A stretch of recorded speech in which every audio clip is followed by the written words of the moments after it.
Bir musiqi var hamımızın dinlədiyi, Ağlatan Kafe yazırlar adına. Hə. Böyük musiqidir. Ümumiyyətlə bu musiqinin bəlkə bir əsr yaşı var. Amma o qədər içində sevgi var, həsrət var, dostun vəfasızlığı var. Nə bilim, sevgini var dövlətə dəyişmək. O qədər şeylər var ki bu mahnının içində. Adamın naslenisi olanda da qulaq asanda xoş təsir bağışlayır. Keyfin olmayanda da qoşursan yenə xoş təsir bağışlayır. Nə bilim, hər vəziyyətdə bu mahnı insana xoş təsir bağışlayır. Niyə? Səbəbi var çünki. Musiqi ümumiyyətlə mahnı da, bəstə də, sözdə körpə uşaq kimidir. O nə vaxt doğulacaq heç kim bilmir. Və doğulandan sonra da o necə yaşayacaq onu heç kim bilmir. Eyninlə musiqi də elədir. Mən musiqinin tarixçəsini danışmaq istəyirəm sizə. Çox yerdə danışmışam bunu. Və istəyirəm gənclər örnək götürsün. Cavanlar örnək götürsün. Yəni burada Ülvi ilə mənim örnək götürəcəyim bir şey yoxdur. Bizlik deyil, amma cavanlar örnək götürməlidir. Elə deyil, qardaş. Bizdə daha keçib, o qatar gedir.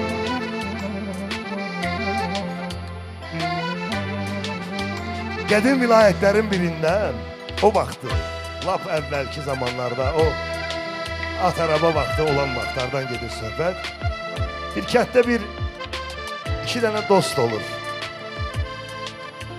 Dostun biri normal bir ailənin övladı olur, biri çox kasıb, atasını, anasını itirmiş və öz nənəsi ilə yaşayan bir uşaq olur. Uşaqlıqdan akordeon ifa edir bu, akordeon ifası olur. Və hər gün gəlir oturur kəndin mərkəzində bir yerdə, qədim vaxtı kənd yeridir. Bir balaca kutu qoyur ora, akordeonla mahnılar ifa eləyir. Gəlib gedən də bura bildiyimiz kimi pul atır ki, o özünə çörək pul eləyir də onu.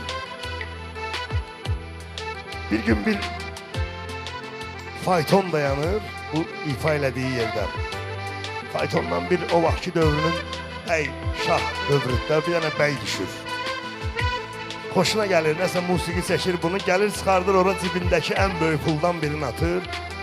Oğlan da kasıb oğlan da akordeon ifəyir baş aşağı, pulu görəndə başını qaldırır, baxsın ki, görün bu böyük pulu mükafatı kim verdi mənə. Görür bir bəydir, bəyin yanında bir gözəl göysək qız var. Elə bil o ilk baxışdan məhəbbət deyirlər, ilk baxışdan sevgi idi, qabaq bunun adı, hindi deyirlər elektrik. İndiki dövrdə o da adı. O ilk baxışdan məhəbbət o anda baş verir də, sevir. Anidən vurulur qıza, heyran olur gözəlliyinə. Və kişi gedəndən sonra maraqlanır, deyirlər kişinin övladıdır, qızıdır. Elə yol keçirdi buradan, imkanlı bir şəxsdir, xoşu gəldi mahnından düşdü aşağı. Oğlan çox məyus halda, avtomatik o beyin qarışır da, adam aşıq olanda beyin düz işləmir. Gəlir evə, oturur nənəsinə əhvalatı danışır. Dostu gəlir, niyə kefin yoxdur, dostuna da danışır ki, bəs mən bir qız görmüşəm, heç vaxt mənim həyatımda belə şey baş verməmişdi. Bir baxışdan, ilk baxışdan vurulmuşam qıza. Və istəyirəm onunla ciddən qovuşum, ailə qurum. Dostu dinləyən məyus olursan ki, nə olsun sənin atan-anan dünyadan köçüb, mənim atam anamı götürərik, gedərik onların qapısına elçi, el adəti ilə alaraq qızı. Bu sevinir. Dostu doğrudan da gedir ailəsinə deyir, dostun atası, anası, dostu bunu götürürlər, geyindirirlər, keçindirirlər, aparırlar qız gilə elçiliyə. Gəlib bir kəndə çıxırlar, görürlər o kəndin elə ağsaqqalı da, yiyəsi də həmən kişidir, böyük bir imarəti var, çox imkanlı bir adamdır. Döyürlər qapını, keçirlər içəri, kişi bunları qəbul eləyir. Dostun atası deyir ki, bəs bizim uşaq sizin qıza vurulub, oyunları siz keçəndə özünüz saxlamışsınız, akordeonsun, pul atmışsınız. Həmən uşaq sizin qızınıza vurulub, biz də elçi gəlmişik. Kişini gülmək tutur, deyir, ki, məndə akordeon salana veriləsi qız yoxdur. Bu çox məyus olur, çox küsür həyatdan ki, yəni mənə öz sənətimə görə, peşəmə görə çox təəssüf hissi ilə deyirəm, bugünkü dövrümüzdə də var elə insanlar. Məsələn, musiqiçiyə, nə bilim, sənətçiyə avara kimi baxırlar, nə bilim, düz həyat tərzi yaşamayan, yox, amma yanlış düşüncədir. Tamamilə yanlış düşüncədir. Nəsə, o bir başqa mövzudur.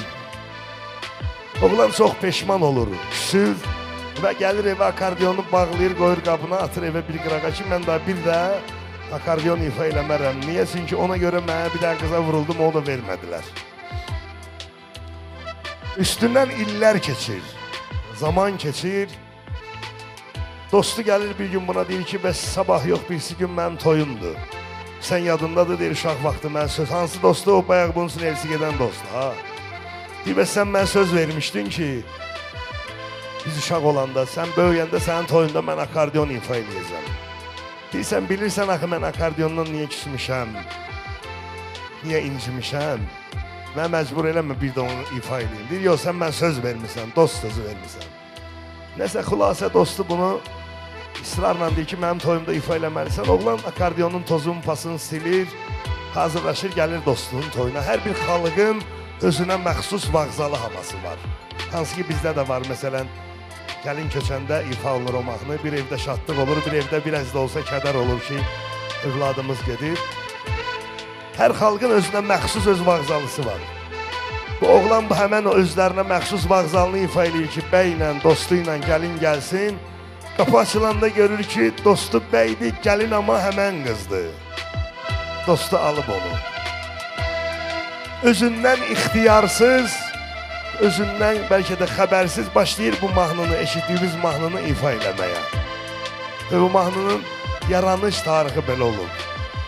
Ona görə illərdir dəbdən düşmür, illərdir insanlar qulaq asır, zövq alır.